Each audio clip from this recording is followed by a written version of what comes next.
데오빌로여, 내가 먼저 쓴 글에는 무릇 예수께서 행하시며 가르치시기를 시작하심부터 그가 택하신 사도들에게 성령으로 명하시고 승천하신 날까지의 일을 기록하였노라.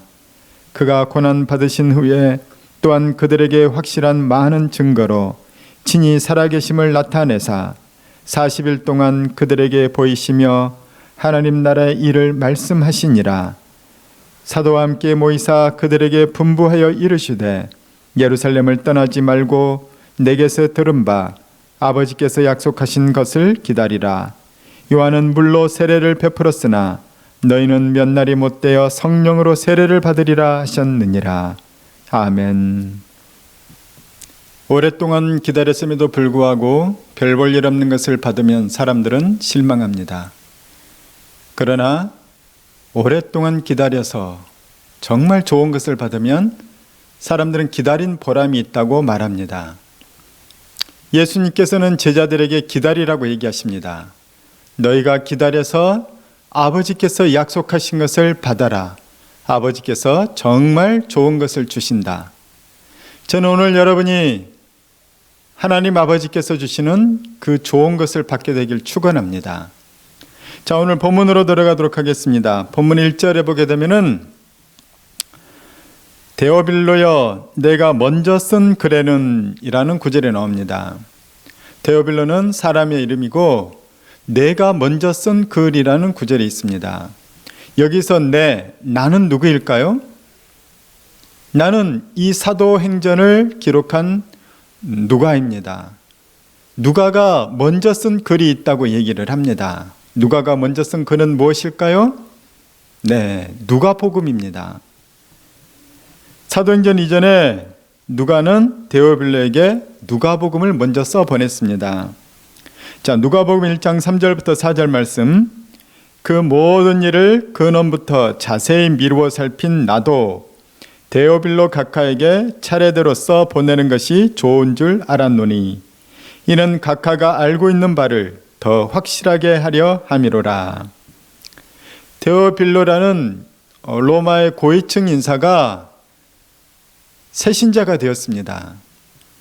누가는 이제 막 예수님을 믿기 시작한 새신자에게 예수님의 공생애를 잘 정리해서 서신으로 보냈습니다. 그 기록이 바로 누가복음입니다. 이제 오늘 본문에서는 그 누가복음 이후에 누가가 또한 기록을 지금 남기고 있다는 것이죠. 누가복음 속에는 예수님께서 이 땅에 오신 이야기, 오셔서 어떤 사역을 감당하셨는지, 3년의 공생애 동안 무슨 일을 하셨는지, 예수님이 십자가에서 어떻게 죽으셨는지, 또한 부활하셨는지, 승천하셨는지, 이 일을 기록하는 것이 바로 누가복음인 것이죠. 누가복음은 예수님에 대한 기록입니다. 자, 그렇다면 오늘 본문 사도행전은 어떤 기록일까요? 사도행전은 예수님이 승천하신 이후에 사도들이 어떤 일을 행하였는지, 어떻게 해서 이 땅에 예수님도 없는데도 불구하고 사도들이 그렇게 열심히 세상을 다니면서 예수님을 증거하고 교회를 세워나가는 그 엄청난 일을 감당했는지, 그 기록이 바로 사도행전입니다. 누가는 의사라는 자기 직업의 특성처럼 정말 꼼꼼하고 철저하게 사건들을 기록해 놨습니다. 누가의 이런 인간적인 특징에 더하여서 성령의 임재와 감동 가운데 쓰여진 서신이 바로 누가복음과 사도행전이죠. 성경은 바로 이런 것인 거죠. 그런데 우리 그리스도인의 인생도 바로 그렇습니다. 나라는 한 사람의 개인적인 특징, 누가라는 한 사람의 개인적인 경험과 특징 있듯이 나라는 한 사람의 개인적인 특징에 성령이 임하심으로 성령께서 이끌어 주시고 인도해 주신다는 거예요. 이것이 바로 그리스도인들의 삶이라는 것입니다. 그리스도인의 인생은 이렇게 진행되어 갑니다. 자, 여기에는 이제 갈림길이 있습니다. 내가 말씀과 성령 안에서 말씀과 성령에 순종하면서 나아가는 사람은 그의 인생은 하나님이 인도하시는 인생이 되고, 내가 말씀과 성령의 메시지가 있음에도 불구하고 내 뜻대로 살아나가는 사람은 자기 마음대로 사는 인생이 된다는 것입니다. 그리고 그 결과는 하늘과 땅처럼 커다란 간극이 있게 되는 것이죠. 지난주 화요일인 5월 18일은 제41주년 광주 민주화 항쟁 기념일이었습니다. 광주 민주화운동 41주년이었는데 이 즈음에 TV에서 다큐멘터리를 하였습니다. 특별히 1980년 5월 16일부터 5월 20일 그 사이에 그 일주일 기간 동안에 광주에서 무슨 일이 있었는지에 대해서 집중 보도를 하는 탐사 다큐멘터리를 보게 되었습니다. 참 담담하게 소개를 하였습니다. 주로 외신들이 남긴 기록 사진이나 영상물들 또는 계속해서 발견되는 어떤 역사적인 자료들, 그리고 그 당시 현장에 있었던 증인들의 증언을 통해서 이 다큐멘터리를 진행하고 방영하였습니다. 41년 전 1980년 5월 신군부는 광주에서 민주화를 요구하는 시위대에게 공수부대를 투입하였습니다. 그리고 무자비하게 진압했습니다. 처음에는 총과 대검을 찬 공수부대원들이 곤봉을 휘두르며 시위대를 내리치고 진압했지만은 나중에는 그 시위하는 그 행진하며 시위하는 그 행렬을 향하여서 정면에서 대기하고 있던 공수부대 군부대가 일렬로 서서 시위대를 향해서 조준사격을 하였습니다. 일제히 발사를 하였습니다. 우리나라 군인들이 우리나라 시민들을 향해 발포를 하였지요. 순식간에 길거리는 아수라장이 되었습니다. 총탄을 맞은 시민들이 꼬꾸라졌고 여기저기서 피를 흘렸습니다. 나라를 지키라는 군인들이 제 국민들을 향해서 총을 발사했습니다. 이 광경을 지켜본 시민들은 충격에 빠졌습니다. 그리고 이런 한탄이 나왔습니다. 휴전선 북쪽을 향해 있어야 할 정부군의 총구가 왜 남쪽을 향해 이 도시를 향하고 있는지 정말 모르겠습니다. 며칠 뒤에는 동네에서 길을 걷던 할머니에게 그리고 어린아이에게 총이 발사되었고 그들은 죽음이 되었습니다. 이런 일이 수없이 일어났습니다. 그때가 바로 5월의 광주의 모습이었던 것이죠. 그러나 1980년부터 1992년 김영삼 대통령이 취임할 때까지는 그 10년 이상의 기간 동안 80년 5월에서 광주에서 일어났던 사건은 입 밖에 꺼낼 수조차 없었습니다. 정부는 철저히 숨기고 왜곡했고 탄압하고 쉬쉬하였습니다. 언론들도 숨지겼죠. 그러나 그렇다고 해서 진실이 묻혀지지는 않았습니다. 정권이 바뀌고 시대가 바뀌자 많은 사실들이 드러났습니다. 여전히 미흡하지만 지금까지도 그날의 진실들은 계속해서 드러나고 있습니다. 이것은 악인들에게는 불행이요 의인들에게는 다행인 것이죠. 시대가 바뀌면 감춰진 것들은 드러나게 되어 있습니다. 우리는 현재 육신을 입고 살고 있습니다. 그러나 이 육신의 장막은 언젠가 벗게 됩니다. 육신을 입는 시대는 언젠가 끝이 오게 되는 것이죠. 그러나 우리 육신의 죽음은 끝이 아니며 새로운 시대가 열리게 됩니다. 새로운 시대가 열리면 감춰진 것들이 다 드러나게 됩니다. 불멸하는 우리의 영혼은 잠시 걸치고 있던 이 육신을 벗고 나서 천국이 아니면 지옥에 가게 됩니다. 그날에는 다 드러나게 되고 공의로운 심판이 있게 되는 것이죠. 어떤 간수가 이런 말을 했습니다. 자기가 감옥을 지키면서 수천 명의 이 죄수들을 만났다고 합니다. 그런데 이분이 그들을 만나서 이야기하다 보면 그들이 한결같이 이렇게 하소연한다고 합니다. 나는 정말 억울합니다. 그분이 그런 범죄자들을 보면서 속으로 이렇게 생각했다고 해요. 저 인간들 정말 구제불능이구나.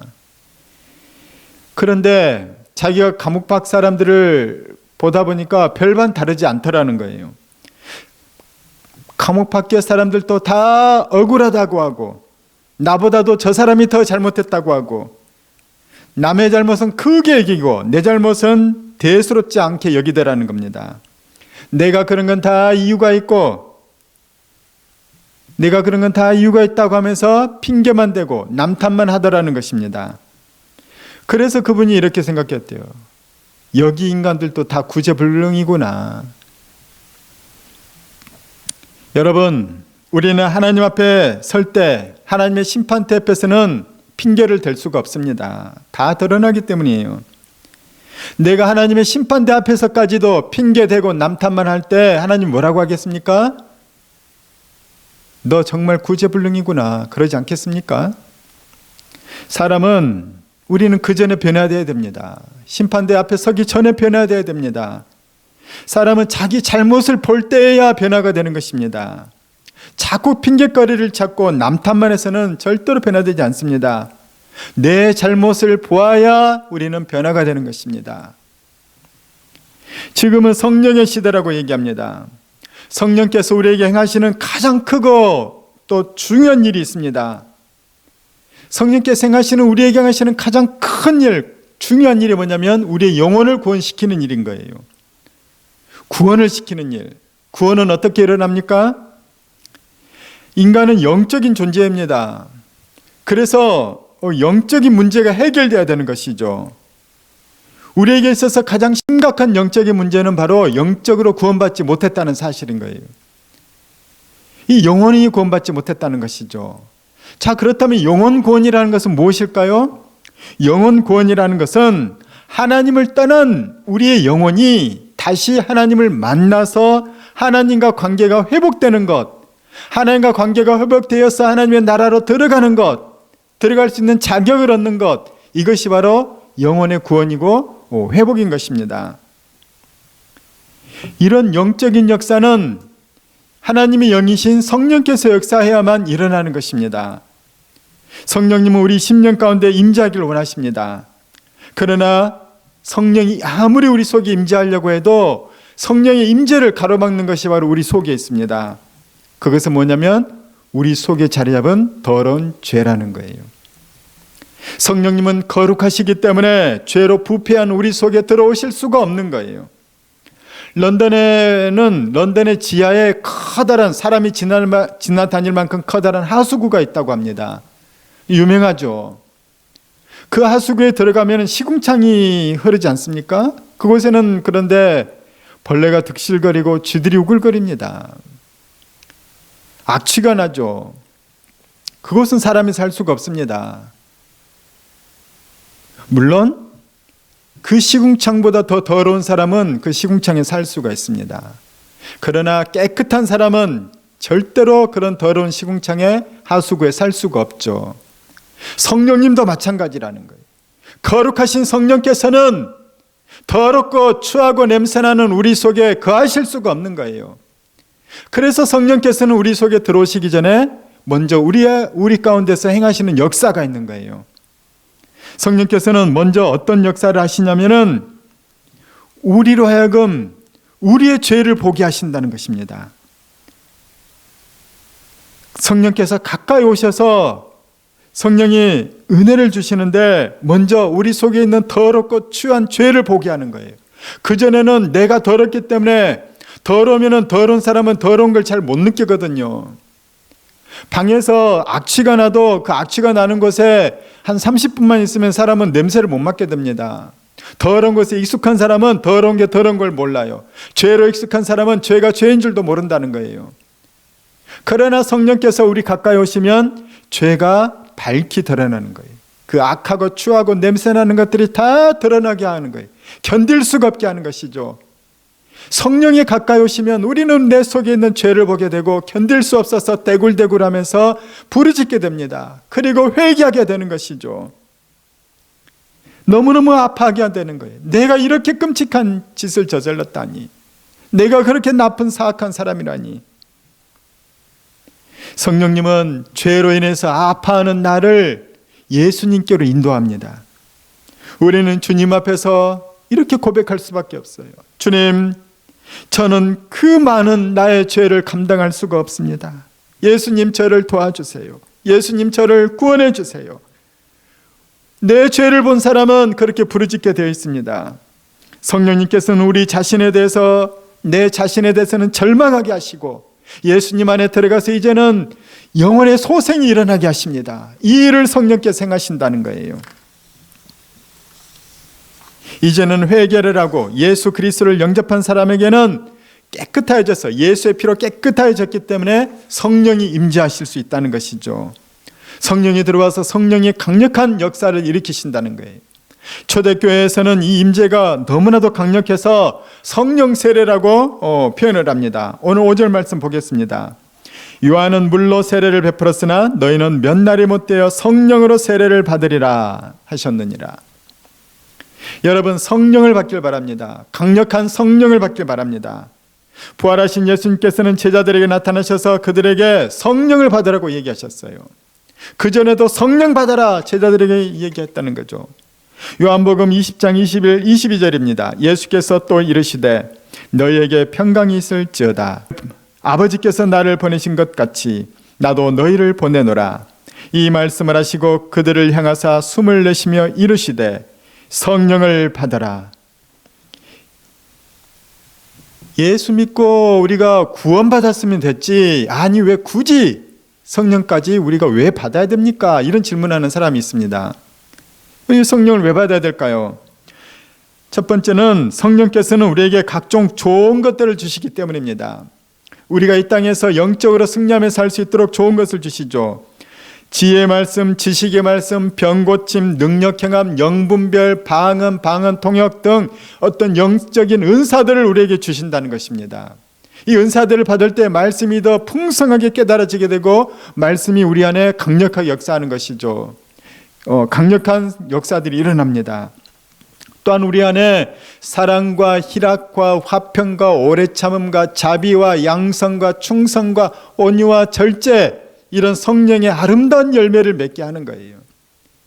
아무리 은사가 많은 사람도 아름다운 인격의 열매, 성령의 열매가 없으면은 하나님 예수의 향이 나타나기 어렵습니다. 그래서 이 성령께서 우리 안에 충만히 오셔야 되고 우리를 다스리고 우리를 변화시켜야 되는 것이죠.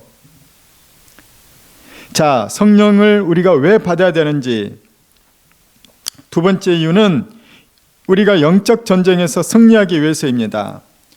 이 땅에서는 마귀가 공중 권세 잡은 자입니다. 에베소서에서 이미 알려주고 있죠. 마귀로 인해서 그리스도인들은 참 많은 어려움을 당합니다. 마귀는 우리를 시험합니다. 마귀는 우리를 시험에 들게 하기도 하고 악에 빠지게 하기도 합니다. 마귀는 영적인 존재이기 때문에 우리가 이런 마귀를 대적하기 위해서는 우리에게도 영적인 권능이 있어야 합니다. 성령은 하나님의 인격임과 동시에 하나님의 권능인 것이죠. 그래서 우리는 성령 충만을 받아야 되는 것입니다. 여러분, 마귀는 인간보다 훨씬 강한 존재입니다. 그래서 인간은 마귀를 이길 수가 없습니다. 그러나 마귀는 이미 십자가에서 예수 그리스도에게 머리를 상했어요. 머리를 상한 마귀는 예수님 앞에 머리조차 들 수가 없습니다. 그러므로 우리는 예수 그리스도의 영으로 충만하여서 예수 그리스도의 이름으로, 예수 그리스도의 영으로, 예수 그리스도의 이름으로 마귀를 대적해야 되는 것입니다. 그럴 때 우리에게 승리가 있는 것이죠. 영적 전쟁의 승리를 위해서 우리는 성령을 받아야 되는 것입니다. 고구마 전도왕으로 유명한 김기동 집사님이 있습니다. 한때 굉장히 많은 책과 간증을 통해서 한국계의 어떤 영적인 바람을 불러일으켜줬죠. 예전에 그 당시에는 과천교회 집사님이셨습니다. 이분이 한 해에도 수백 명씩 전도하는 전도왕이었죠. 이분이 자기 사업이 어려웠지만은 그래도 꼭 시간을 내서 내가 예수 믿은 그 은혜가 이렇게 큰데 전도를 멈출 수가 없지 하면서 계속 전도한 분이었다는 거예요. 그런데 사람이 전도하려면은 이게 사람 힘으로 안 되거든요. 그래서 반드시 기도해야 되는데 전도를 위해서 정말 기도를 열심히 했다고 합니다. 이분이 기도도 열심히 하고 전도했던 역사들도 일어나고 하니까 마음에 이제 막 담담이 생겼다는 거예요. 이분이 그 당시에는 너무 가난하게 살았고 또 이 반지하 방에 살았다고 합니다. 예전에 과천의 벼량동에 보면은 이 뉴코아 백화점이 있었습니다. 그런데 그 뉴코아 백화점 맞은편에 주공 아파트 이 단지가 있었습니다. 그런데 그 아파트 단지에 희한하게도 주변 시세의 절반도 안 되는 아주 그냥 거의 헐값에 나온 전셋집이 있었습니다. 그런데 그 전셋집이 나가지 않고 있는 거예요. 왜 그렇게 싼 전셋집이 나왔냐면은 그 집에 누가 들어가 살면은 3개월 만에 가족 중에 한 명이 죽어나가는 거예요. 바로 이 앞번에도 그 집에 전세로 살던 사람이 그 베란다에서 뛰어내렸다는 겁니다. 그런 흉흉한 소문이 있으니 누가 들어가겠습니까? 그런데 김기동 집사님이 부동산에 갔다가 그 이야기를 듣고 나서 사장님이 그랬대요. 그 집 우리 집입니다. 그리고는 그 집에 이사 들어갔다고 합니다. 돈이 없으니 일단 믿음으로 들어갔지만은 아무리 전도왕이라고도 무섭지 않겠습니까? 그래서 온 가족이 둘러앉아서 매일 저녁 예배를 드렸대요. 그리고 사모님과 두 손을 잡고 뜨겁게 기도회를 했다고 합니다. 3개월이 이제 곧 다가오자 어느 날 그 동네 통장이 왔대요. 그리고 이렇게 얘기하더랍니다. 선생님 이제 곧 3개월이 다 돼갑니다. 여기서 빨리 이사 나가세요. 그래도 이 김동 집사님 가정은 매일 예배드리고 매일 이 기도회를 했다고 합니다. 그렇게 지내다 보니까 어느덧 2년이 이제 전세 계약 기간 2년이 지나게 되었고 이 집주인이 찾아와서는 자기에게 절을 하고 그랬대요. 감사를 표현하다라는 거예요. 그동안 안 죽고 살아계셔 주셔서 감사합니다. 안 죽고 살아계셔 주셔서 너무 감사합니다. 그러면서 그 당시 돈으로 200만 원이나 주더라는 거예요. 그동안 주변 집값도 많이 오르고 이제 제 시세를 받게 되었으니 그 집주인이 얼마나 고맙겠습니까? 김유동 집사님도 48평 아파트가 당첨되어서 그곳에 가게 되었고 이제 4평으로 시작됐던 사무실 사업도 크게 성장해서 사업도 참 번창하게 되었다는 거예요. 하지만 이 집사님이 돈도 많이 벌고 또 그렇게 해봤지만은 역시나 복음을 전하며 사는 것보다 값진 것이었다고 해서 이제 나중에는 신학도 하시고 또 목사님이 되셨다는 거예요. 그리고 지금은 미국에 가서 목회를 하고 계신답니다. 여러분, 마귀나 귀신들은 이렇게 드러내놓고 활동하는 경우도 있지만 드러내지 않고 활동하는 경우는 훨씬 더 많습니다. 마귀는 영적인 존재입니다. 영은 눈에 보이지 않죠. 마귀는 최후의 심판날에 지옥에 던져지기 전까지는 우리를 향해서 끊임없이 세상에서 역사하고 있습니다. 여러분, 마귀를 아시기 바랍니다. 마귀는 속이는 자입니다. 마귀는 끊임없이 자신을 변신시키고 또 속이면서 우리로 하여금 하나님 앞에 못 나가게 만드는 거예요. 하나님을 못 믿게 만들고 있습니다. 방해하고 있습니다. 마귀는 영적인 도둑이기 때문에 우리의 영혼을 도둑질하고 죽이고 멸망시켜요. 그래서 자기와 함께 지옥에 떨어지도록 하는 거예요. 자기와 함께 지옥 가서 자기 수하여 자기 백성이 되도록 하는 게 마귀의 계략이라는 것입니다. 또한 마귀는 시험에 들게 하는 자입니다. 마귀는 이 공중권세 잡은 자로서 우리를 시험에 들게 합니다. 그렇다고 해서 모든 시험이 다 마귀 때문에는 아니죠. 먼저는 내 속에 있는 욕심, 내 속에 있는 타락한 본심 때문에, 본성 때문에 우리는 시험에 많이 듭니다. 그러나 영적으로는 어떤 경우에는 마귀가 유혹하고 마귀가 속삭해서 속삭임에 넘어가서 시험에 드는 경우도 있다는 것입니다. 여러분, 성령 충만하시기 바랍니다. 그래서 영적 전쟁에서 승리하시기 바랍니다. 여러분, 내 힘으로는 안 됩니다. 성령 충만함으로 마귀의 시험을 이겨내야 합니다. 육신의 소욕을 이겨내야 합니다. 우리가 성령을 받아야 되는 세 번째 이유가 있습니다. 그것은 복음을 전하고 영혼을 구원하기 위해서입니다. 영혼구원의 역사는 영적인 문제이기 때문에 성령께서 역사해야 합니다. 여러분, 누구의 영혼을 구원시켰으면 좋겠습니까? 한 영혼이 구원받으려면 그가 영적으로는 세상의 영, 마귀의 영, 마귀의 권세로부터 벗어나야 됩니다. 세상의 가치관, 세상의 올무, 세상의 틀에서 벗어나야 그리스도인의 가치관과 생각을 갖게 되고 그리스도인이 되는 것이죠. 마귀의 권세, 세상의 권세에서 벗어나야 되는 것이에요. 이거는 영적인 힘도 있는 것입니다. 자, 그렇다면 어떻게 해서 이 마귀의 권세, 세상의 힘을 이길 수 있을까요? 이거는 인간의 힘으로는 안 됩니다. 성령님이 영적으로 역사해야 되는 것이죠. 마귀의 결박은 정말로 강력한 것이기에 성령께서 끊어주셔야 됩니다. 예수 그리스도의 십자가의 권능으로, 십자가의 권세로 끊어내야 되는 것이죠. 이 일은 성령이 하시는 거예요. 각 사람의 마음속에는 그리고 영적인 어떤 그 완악함이 있고 심령의 완악함이 있고 어떤 견고한 진이 있습니다. 완악함과 견고한 진이 있는 그 마음속에는 복음이 들어가지 않습니다. 들어가도 다 튕겨 나가는 것이죠. 그래서 그 완악한 마음이 부드러워져야 되고 견고한 진이 파해야 되는 것이죠. 그 일은 어떤 고난이 닥쳤을 때도 부서지고 부드러지기도 하는데, 고난이 닥쳐서 부서지고 부드러져도 성령이 역사해야지 그때에도 마귀가 역사할 수 있거든요. 그래서 성령이 와야 되는 거예요. 성령이 역사해야 부드러워지고, 성령이 역사해야 구원받고, 또 성령이 역사해야 우리의 믿음도 자라게 되는 것입니다. 성령을 받으시길 바랍니다. 그래서 예수님께서는 승천하시기 전에 제자들에게 당부하셨던 것이죠. 그 내용이 바로 오늘 말씀 4절과 5절이에요.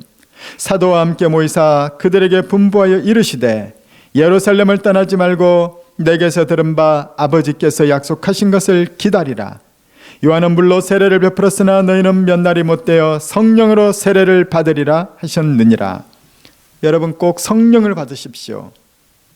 너희가 성령을 받을 때까지는 절대 예루살렘을 떠나지 말라. 너희는 곧 성령을 받게 될 것이다. 성령이 너희에게 임하시면 너희가 권능을 받고 예루살렘과 온 유대와 사마리아와 땅끝까지 이르러 내 증인이 되리라. 이것이 예수 그리스도의 약속입니다. 우리는 반드시 성령을 받아야만이 온 세상에 복음의 증인으로 살아낼 수 있고 그리스도인으로서 살아낼 수가 있습니다.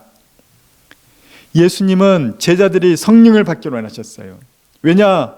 성령을 받은 제자들은 온 세상에 흩어져서 성령의 권능으로 복음을 전하고 성령의 권능으로 교회를 세우고 성령의 권능으로 영혼의 구원의 역사들이 일어났기 때문인 것입니다. 오늘 이 땅에, 이 서울에, 여러분의 가정 가운데 구원의 역사가 일어난 것은 이 제자들이 성령을 받았기 때문이에요. 그리고 계속해서 교회는 성령을 받았기 때문이고 성도들이 성령을 계속 이어받았기 때문인 것입니다. 구원의 역사는 영적인 일입니다. 그리고 성령의 역사는 영적인 일인 것이죠. 장차 영적으로 새로운 시대가 열린다고 예수님 오늘 제자들에게 말씀하고 계십니다. 그러니 너희가 성령의 세례를 받아라. 강력하게 받아라. 이제는 성령의 시대가 열릴 것이다. 예수님은 십자가에서 죽으심으로 인류 대속의 사명을 완수하셨습니다. 이제는 예수님이 승천하시고 성령이 내려오셔서 성령이 일하실 차례입니다. 성령님은 이 땅에 오셔서 제자들을 통해 온 세상에 복음이 전파되게 하고 구원의 역사가 세상 곳곳에서 일어나게 하셨습니다. 그리고 그 구원의 역사, 성령의 역사는 제자들은 가고 그 후세가 이어받아야 되는데 그 후세 되어서 이제 오늘을 살아가는 우리가 바로 이어받아야 된다는 것입니다. 우리가 성령을 이어받도록 지금 성령께서는 기다리고 계시고 우리 안에 들어오기를 원하신다는 거예요. 여러분 성령을 받길 바랍니다. 평생 복음 전파를 위해서 살았던 복음 전도자 D.L. 무디가 이제 나이가 들고 늙게 되었습니다. 죽음이 멀지 않았죠. 어느 날 침상에 누워있던 무디가 이렇게 소리쳤습니다. 땅이 물러나고 하늘이 내 앞에서 열리는구나.